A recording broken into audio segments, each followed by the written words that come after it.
വാഴ 2 സിനിമ കണ്ടതിന് ശേഷമുള്ള ഒരു ഫുൾ റിവ്യൂ ആണേ. എനിക്ക് ഫസ്റ്റ് ഹാഫ് അത്ര ഗംഭീരമായിട്ട് തോന്നിയില്ല. സാധാരണ ഒരുപാട് വലിച്ചു നീട്ടില്ല, കുറച്ച് ഭാഗങ്ങൾ മാത്രം ചിരിക്കാനുള്ള ഒരു ഫസ്റ്റ് ഹാഫ്. നമ്മുടെ സവിൻസായാണ് ഡയറക്ടർ, വിപിൻ ദാസ് ആണ് ഇത് എഴുതിയതും ഈ പറഞ്ഞ പോലെ പ്രൊഡ്യൂസ് ചെയ്തേക്കുന്ന വിപിൻ ദാസ് ആണ്. ഇതിന്റെ സെക്കൻഡ് ഹാഫ് വരുമ്പം എനിക്ക് ഭയങ്കരമായിട്ട് ഇഷ്ടപ്പെട്ട ഒരുപാട് രംഗങ്ങളുണ്ട്. സെക്കൻഡ് ഹാഫ് അടിപൊളിയായിട്ടാണ് എടുത്തേക്കുന്നത് പല രംഗങ്ങളും. പ്രത്യേകിച്ചും ഇപ്പോഴത്തെ +1+2 കുട്ടികൾ നിർബന്ധമായും പോയി കാണേണ്ട ഒരു സിനിമ. കാരണം +1+2 കഴിയുമ്പം എത്രയും പെട്ടെന്ന് +1 എത്തുമ്പോൾ തന്നെ അവരുടെ ആലോചന എന്ന് പറയുന്നത് UK-ലോ കാനഡയിലോ ജർമ്മനിയിലോ ഒക്കെ പോകാനാണ്.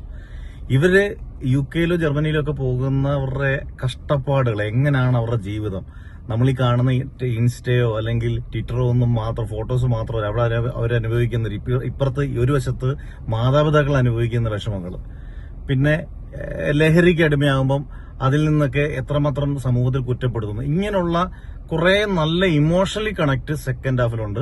പിന്നെ ക്ലൈമാക്സ് സ്പോയിലർ ആയതുകൊണ്ട് പറയുന്നില്ല, നല്ലൊരു കൈയിടി കിട്ടുന്ന ഒരു നല്ലപോലെ കണക്ട് ചെയ്യുന്ന ഒരു ക്ലൈമാക്സ് ഉണ്ട്.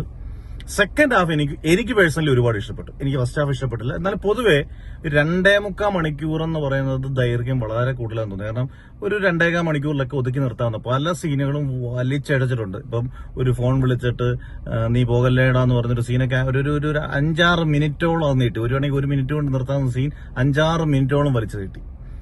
പൊതുവെ ഏത് പാർട്ടാണ്, വാഴ 1 ആണോ വാഴ 2 ആണോ, വാഴയുടെ ആദ്യത്തെ പാർട്ട് തന്നെയാണ് ഗംഭീരം.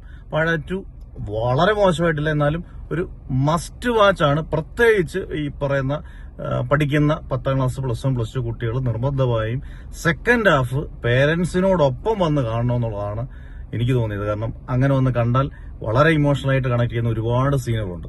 ഒരു ഫസ്റ്റ് ഹാഫ് ഒന്ന് പതറിയെങ്കിലും സെക്കൻഡ് ഹാഫ് കസറി എന്നുള്ളതാണ് എന്റെ പേഴ്സണൽ ഒപ്പീനിയൻ.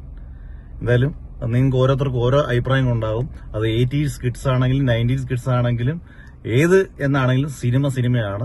നമുക്ക് കാണുന്ന അഭിപ്രായങ്ങളാണ് നമ്മുടെ അഭിപ്രായങ്ങൾ.